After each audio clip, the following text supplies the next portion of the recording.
कपड़े धोने वाली बहू।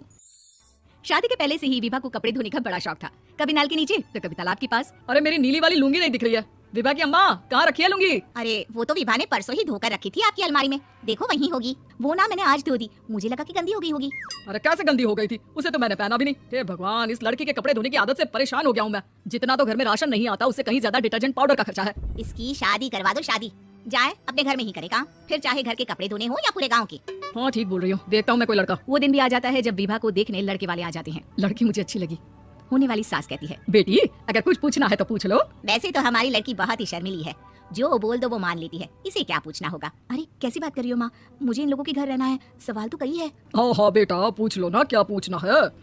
आप लोगों के घर कपड़े कौन धोता है? सास का मुंह बन जाता है। देखो अगर तुम ये कहना चाहती हो कि तुम्हें कपड़े धोने नहीं आते तो सुन लो, कपड़े मैं ही धोती हूँ, लेकिन तुम्हारे आ जाने के बाद मैं रुमाल तक नहीं धोऊंगी। अरे चुप रहना भगवान, बहू बेचारी घर आई नहीं, उसे डराना शुरू कर दिया। वो क्या है ना बिटिया, अभी तक तो ये कल्लू की माँ ही धोती थी, लेकिन अब तुम्हारे पापा तो दहेज में वॉशिंग मशीन देंगे ही। तभी विभा की माँ बोल पड़ती है, सवाल भी पूछा तो क्या। वैसे भाई साहब, मशीन की तो फिर भी कपड़े धोने की कैपेसिटी होती है, मतलब जो बिटिया दे रहे हैं ना विभा, इसे कपड़े धोने का बहुत शौक है। ये आप लोगों के क्या आस पड़ोस गाँव मोहल्ले सबके कपड़े धो दे और उफ तक ना करे। बाहर देखा नहीं आपने कितने कपड़े सूख रहे हैं? सब हमारी बिटिया नहीं तो धोए हैं। बस भी करो ना माँ, शर्म आ रही है इतनी तारीफ सुनकर। और तो और एक दाग निकाल कर दिखाओ तो मान जाओ। हाँ अच्छा माफ करना बेटा, मैंने गलत समझा, हमें तो रिश्ता बहुत पसंद है। और ऐसे जुड़ जाता है रिश्ता कपड़े धोने का शौक रखने वाली विभा का। उसकी शादी हो जाती है कोयला फैक्ट्री में काम करने वाले कल्लू के साथ। शादी के बाद अचानक विभा चिल्लाती हुई सास के पास आती है, सासू माँ, अरे सासू माँ कहाँ है आप? ये तो धोखा है, धोखा दिया आप लोगों ने मुझे।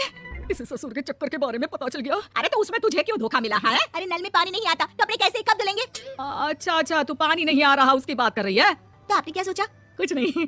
अच्छा तेरी माँ ने कहा था कि कपड़े धोने का शौक है, तुझे याद आया मुझे। शौक बोलकर कपड़े धोने वाले मेरे जुनून को कम ना आके सासू माँ, कपड़ा धोना मेरा गुरूर है। तभी पति भी वहाँ आ जाता है। अभी मैंने इसे सनी देओल की फिल्म दिखाई है, उसी के डायलॉग मार रही है माँ। अच्छा सुन, साफ बता रही हूँ, पानी सुबह 4 से 6 और शाम को 10 से 12 आता है, समझी? विभा टाइमिंग सुनकर हैरान हो जाती है। ये क्या भूतों का मोहल्ला है? सुबह 4 बजे उठकर कौन कपड़े धोता है? 4 बजे टंकी में पानी जाता है, फिर सारा दिन धोना ना, किसने मना किया? अरे कैसी बात कर रही है? 200 लीटर की टंकी में कितने कपड़े धो लूंगी मैं? सुबह ही उठ जाऊंगी मैं। अब क्या था, विभा सुबह 4 से लेकर रात के 12 बजे तक कपड़े ही धोती रहती। एक रोज सास पड़ोस से निकलकर कहीं जा रही होती है कि साथ वाली कहती है, हाँ कल्लू की माँ, जरा ये बताओ कि 2 साड़ी है, 2 ब्लाउज और एक पेटीकोट और एक नाड़ी वाला लंबा कच्चा। हाँ तो अरे तो क्या, कितना लोगी धुलाई ये बताओ। धोबन दिख रहे हैं हम क्या?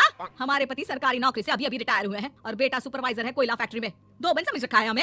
हाय रे कल्लू की अम्मा, माफ कर दो, वो तो मोहल्ले में यही सब बता रहे थे कि तुमने बहू को कपड़ा धुलवाने के काम में लगा दिया है। सास को पड़ोसन की बात सुनकर गुस्सा आ जाता है। वो घर पहुंचती है जहाँ घर के बाहर ही इतने सारे कपड़े सूख रहे होते हैं जितने की किसी धोबन के घर पर। अरे ओ कल्लू की दुल्हन, बाहर निकल। माँ जी यहीं आ जाओ, बाथरूम में चादर धो रहे हैं हम। अरे अभी हम धोते हैं, तुमको बाहर निकलो। ये आस पड़ोस वाले बोल रहे हैं कि हम बहू से कपड़े धुलवा कर उसे कपड़ा धोने वाली बना दिए हैं। अरे छोड़ो ना माँ जी, किन लोगों की बातों में आती हो? आस पास के लोगों का तो काम ही होता है कि वो किसी तरह सास बहू को लड़ा दे। बहू सारे घर के कपड़े धोती है, ये क्या कम है? बोलिए। सास को भी लग जाता है कि वो बहू का ये सनकीपन नहीं छुड़वा सकती, इससे अच्छा है कि खुद ही चुप हो जाए। एक रोज सास और बहू मंदिर जाते हैं जहाँ सास की साड़ी वहाँ खड़ी भीख मांगने वाली से मिलती है। माँ जी क्या बात है, आपकी साड़ी उस भिखारन से कितनी मिल रही है ना? हाँ देखो तो दोनों की साड़ी मिल रही है। क्या बात है कल्लू की अम्मा, तुम खुद को तो अफसर की बीवी बताती हो और ऐसी सिंपल सी प्लेन साड़ी पहनकर घूमती हो। सिंपल और प्लेन नहीं है ये साड़ी। तो क्या सोने के धागे से फूल बने हैं? कुछ भी सासू माँ, कुछ भी।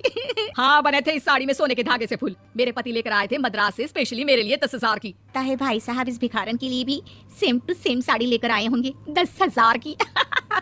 सास उस वक्त कुछ नहीं कहती, लेकिन बहू के साथ घर आती है और अलमारी से एल्बम निकाल कर लाती है। ये साड़ी देख रही है, ये वही साड़ी है जिसे मैंने अभी पहना था।